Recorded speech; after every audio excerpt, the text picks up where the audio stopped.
Timnas Indonesia U17 menuntaskan laga uji coba melawan CSKA Sofia U17 dengan hasil imbang 1-1. Namun sebelum kita lanjut ke berita terlengkapnya, alangkah baiknya bagi kalian untuk menekan tombol like terlebih dahulu. Dan yang belum subscribe, tolong subscribe channel ini dulu, karena satu like dan satu dari kalian itu ternyata bisa mengurangi satu angka pengangguran yang ada di Indonesia. Dan kalau sudah saya ucapkan terima kasih, langsung saja kita gas ke pembahasannya. Pertandingan yang berlangsung di Sofia, Bulgaria pada Rabu, tanggal 10 September tahun 2025, menunjukkan persaingan yang ketat antara kedua tim. Hingga saat ini, identitas pencetak gol dari Timnas Indonesia U17 masih belum terungkap. Keduanya bermain dalam suasana tertutup sebagai bagian dari pemusatan latihan yang digelar antara 1 hingga tanggal 14 September tahun 2025. Sekadar informasi, laga ini adalah pertandingan kedua tim Garuda Asia selama mereka beradaptasi dengan kondisi di Eropa. Sebelumnya, pada tanggal 7 September tahun 2025, Indonesia U17 meraih kemenangan gemilang dengan skor 6-0 melawan PFC Septemfri Sofia U17.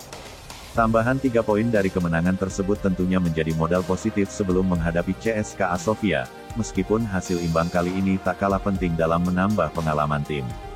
Setelah pertandingan ini, Timnas Indonesia U17 akan menghadapi uji coba terakhir melawan Makedonia Utara U17 pada tanggal 13 September tahun 2025.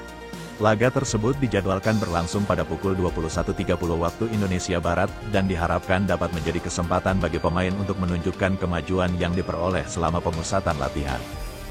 25 pemain dibawa ke Bulgaria. Pelatih Nova Arianto membawa 25 pemain ke Bulgaria, di mana 5 diantaranya merupakan pemain yang berkarir di luar negeri.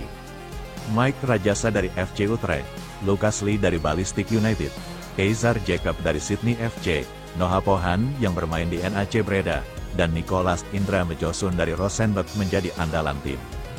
Lucas Lee, yang sudah lebih lama berkumpul dengan skuad, memiliki pengalaman di ajang internasional sebelumnya.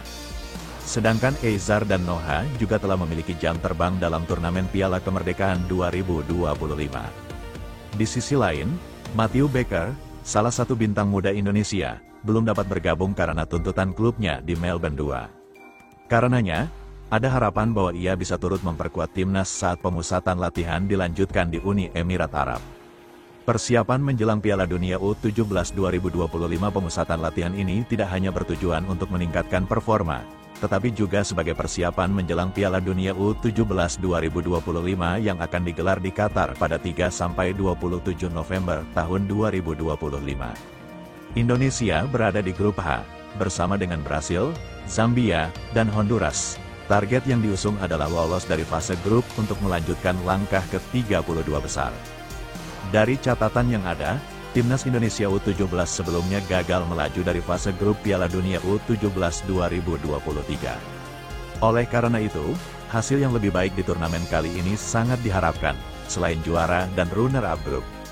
Ada 8 tim peringkat 3 terbaik yang dapat melanjutkan ke fase gugur, sehingga peluang untuk lolos cukup terbuka. Bergabungnya pemain-pemain dengan pengalaman di Liga Eropa diharapkan dapat memberikan kontribusi signifikan bagi skuad.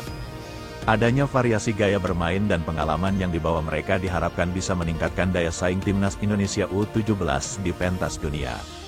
Secara keseluruhan, hasil imbang ini bisa menjadi gambaran bahwa meskipun Timnas Indonesia U17 harus menghadapi tim-tim kuat Eropa, mereka mampu bersaing dan menunjukkan potensi yang baik. Uji coba melawan CSKA Sofia tentu menjadi pelajaran berharga menjelang pertandingan-pertandingan berikutnya. Ketika kontrak waktu pemusatan latihan di Bulgaria berakhir, seluruh tim akan bersiap menjalani fase selanjutnya dengan berangkat ke Uni Emirat Arab, di mana lebih banyak uji coba dan latihan intensif direncanakan untuk meraih sukses di Piala Dunia U17 2025. Hasil gemilang ini menjadi dorongan moral yang sangat berarti bagi tim asuhan Nova Arianto dalam persiapan menuju Piala Dunia U17 2025 yang akan digelar di Qatar pada 3-27 November mendatang. Dalam pertandingan ini, Nova Arianto memberi kesempatan tampil kepada beberapa pemain diaspora. Mike Rajasa, kiper muda Akademi FC Utrecht asal Belanda, dipercaya menjadi starter di bawah Mistar menggantikan Dava Setiawarman. Kehadiran Mike menjadi sorotan, mengingat sebelumnya ia gagal tampil di Piala Kemerdekaan karena kendala administrasi dan izin klub. Selain Mike, Lucas Lee juga tampil sejak menit awal. Gelandang muda berbakat itu menunjukkan performa impresif dalam mengatur serangan Garuda Asia. Sementara itu, Nicholas Indra Mejosun, pemain keturunan Norwegia, dimainkan di babak kedua sebagai pengganti dan langsung memberikan kontribusi positif.